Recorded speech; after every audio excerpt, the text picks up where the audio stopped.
पानी पानी, मेरा गला सूख रहा है।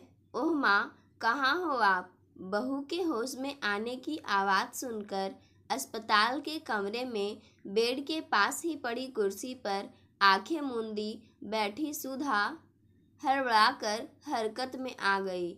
उसने देखा उसकी बहू अमृता होश में आ गई है और इधर उधर देखती हुई पानी मांग रही है। रात के 3 बज रहे थे। ऐसे में सुधा ने डॉक्टर को बुला लेना ही उचित समझा और कॉल बेल का स्विच दबा दिया। तुरंत ही डॉक्टर व नर्स आ पहुँचे और अमृता का चेकअप करने लगे।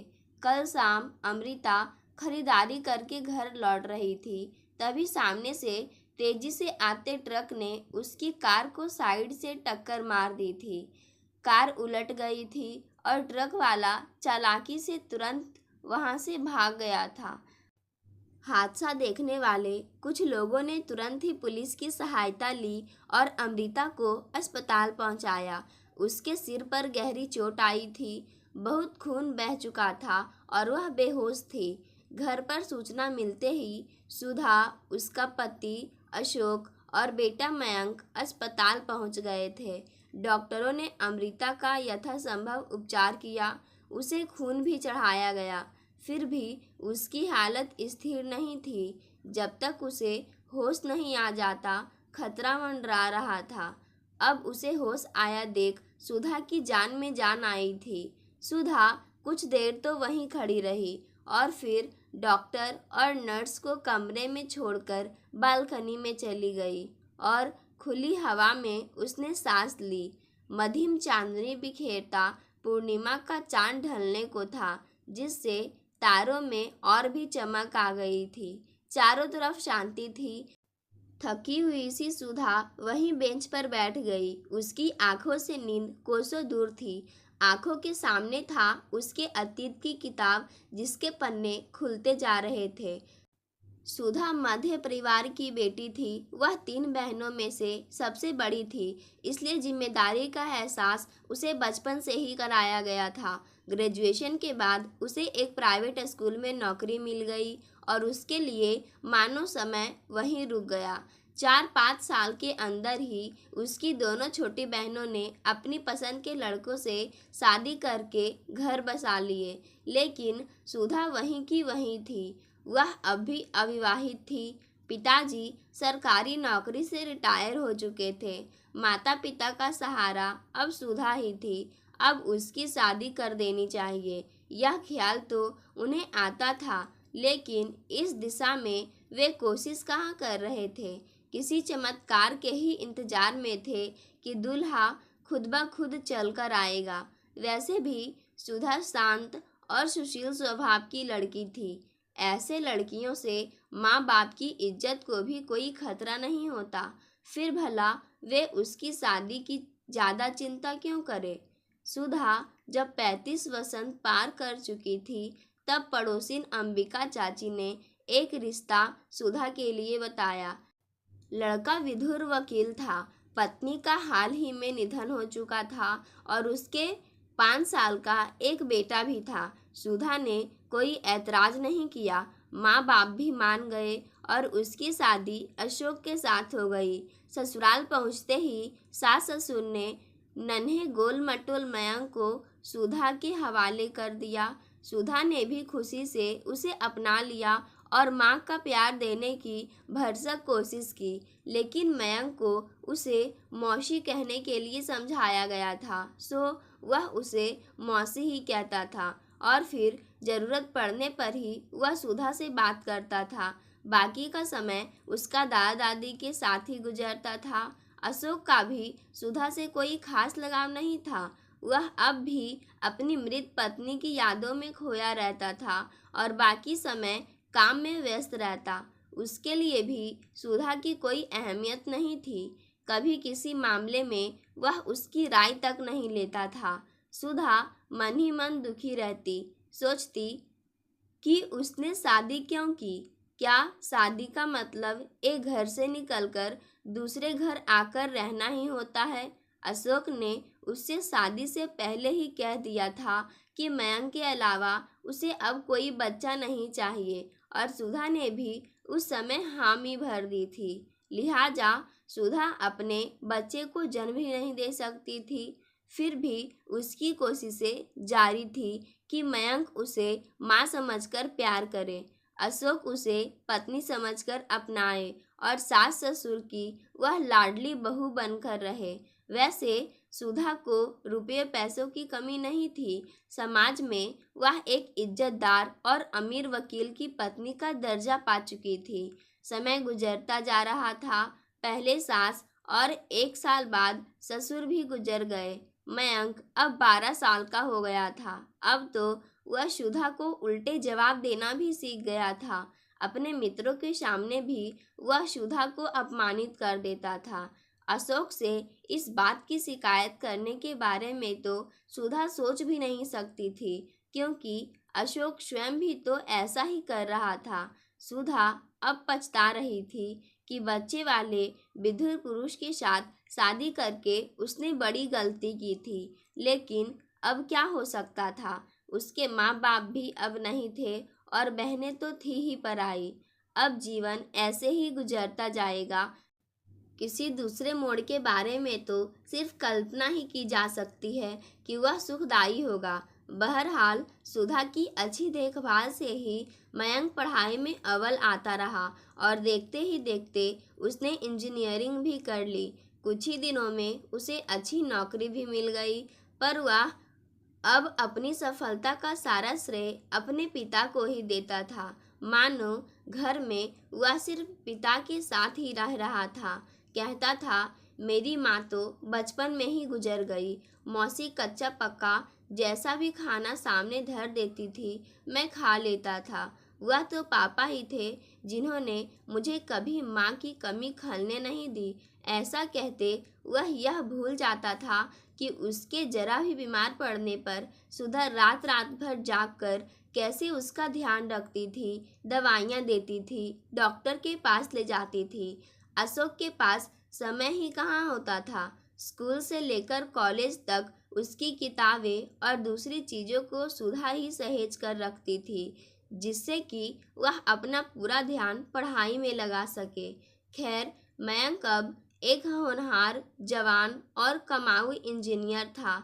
वह अशोक जैसे मशहूर वकील का बेटा था। उसके लिए रिश्तों की कमी नहीं थी। अमृता भी अच्छे खानदान की सुंदर कन्या थी, जो मयंक और अशोक को पसंद आ गई। सुधा की राय जानने का तो कोई सवाल ही नहीं था और शादी हो गई। अमृता बहू बनकर घर में आ गई। शुरू में तो अमृता सुधा की इज्जत करती थी।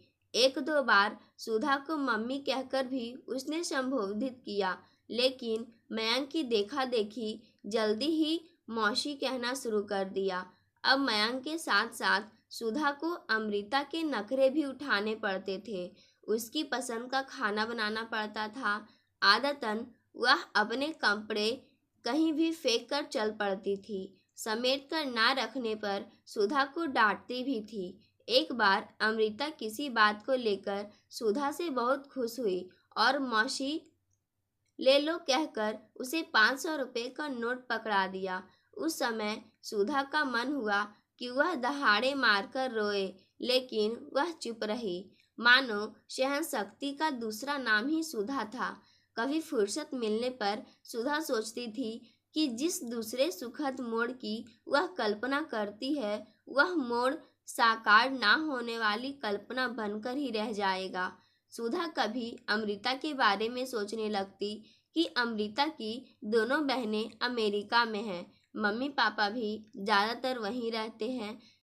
फिर भी अमृता मेरी तरह अकेली नहीं है। ससुराल में वह प्यारी लाडली बहू और पति की प्रेमिका है। मायके में वह प्यारी दुलारी गुड़िया है। मेरा तो कहीं भी कोई भी नहीं।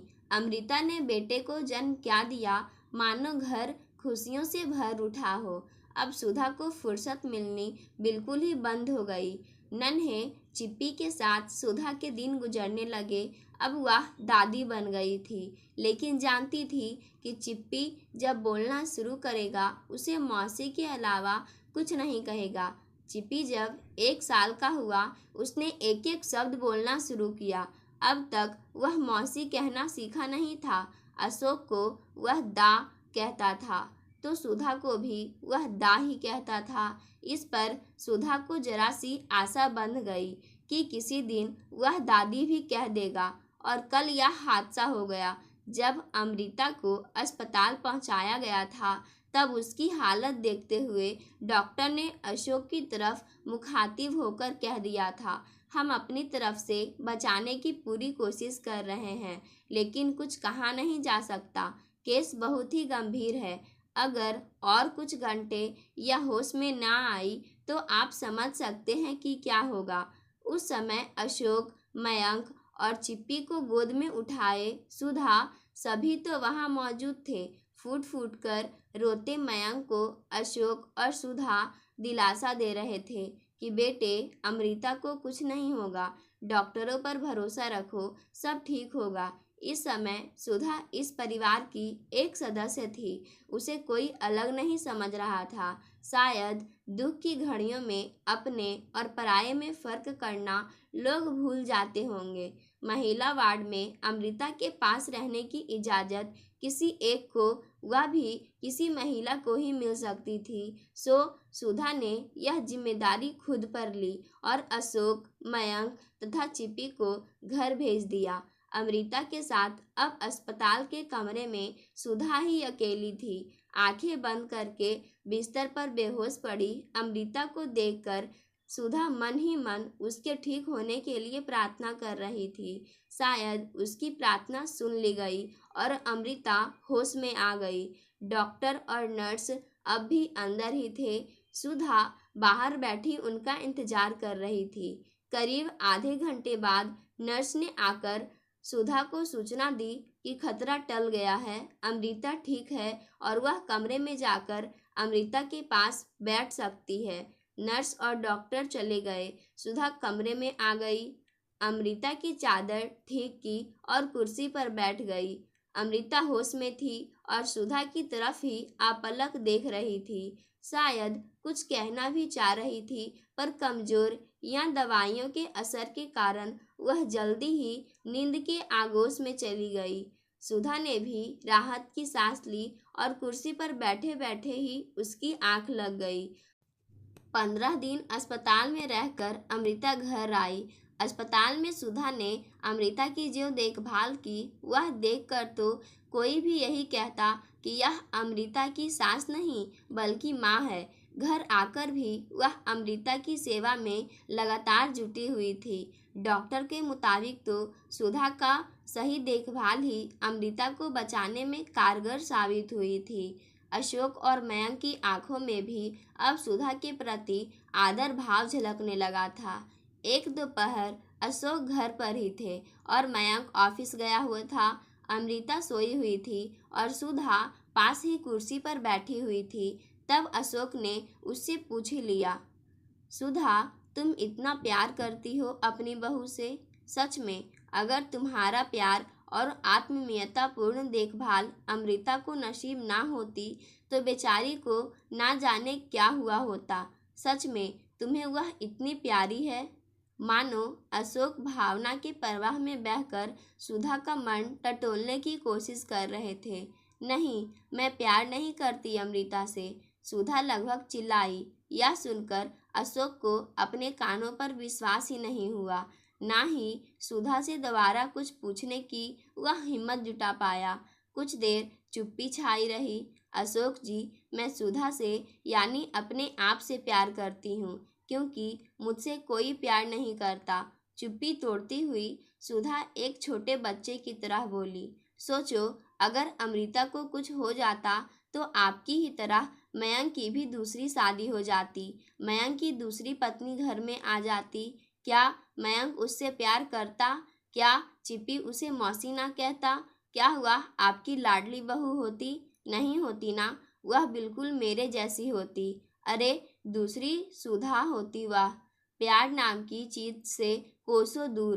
कहती हुई सुधा ने एक लंबी सांस ली, फिर आगे बोली, देखिए, मैंने उस दूसरी सुधा को जन्म लेने ही नहीं दिया।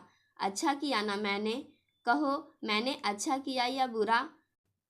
विचित्र से सुधा अशोक से दहाड़ कर पूछ रही थी। सुधा को पता नहीं था कि अमृता जाग गई है, सुन रही है, और मयंक भी ना जाने कब आकर पास ही खड़ा उसकी बात सुन रहा है। जवाब क्यों नहीं देते? मैंने अच्छा किया या बुरा? सुधा ने फिर पूछा तो अशोक ने कुछ कहे बिना उसका हाथ कसकर पकड़ लिया, मानो अपनी अब तक की गलतियों की वे क्षमा मांग रहे हो।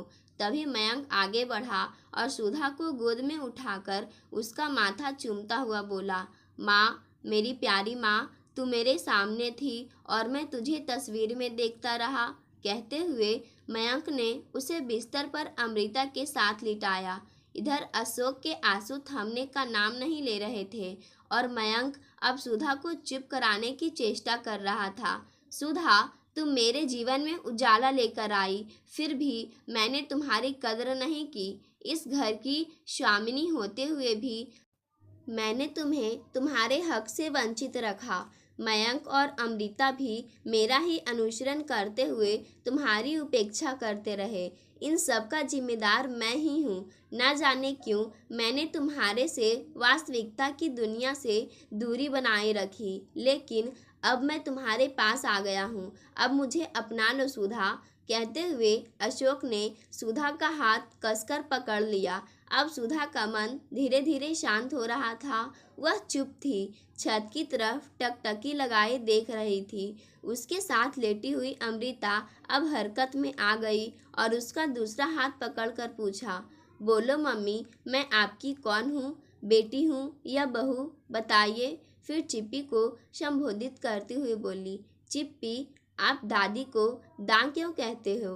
बोलो दादी। और चिप्पी भी जब तोतली जवान में दादी बोला तो सुधा हंस पड़ी। उसे लगा जिस दूसरे सुखदायी मोड़ की वह कल्पना किया करती थी वह आ चुका है। पहला मोड़ कंकड़, पत्थर और कांटों भरा था, तो दूसरा मोड़ हरियाली, महकते फूल और प्यार की बौछारों से चारों बार है।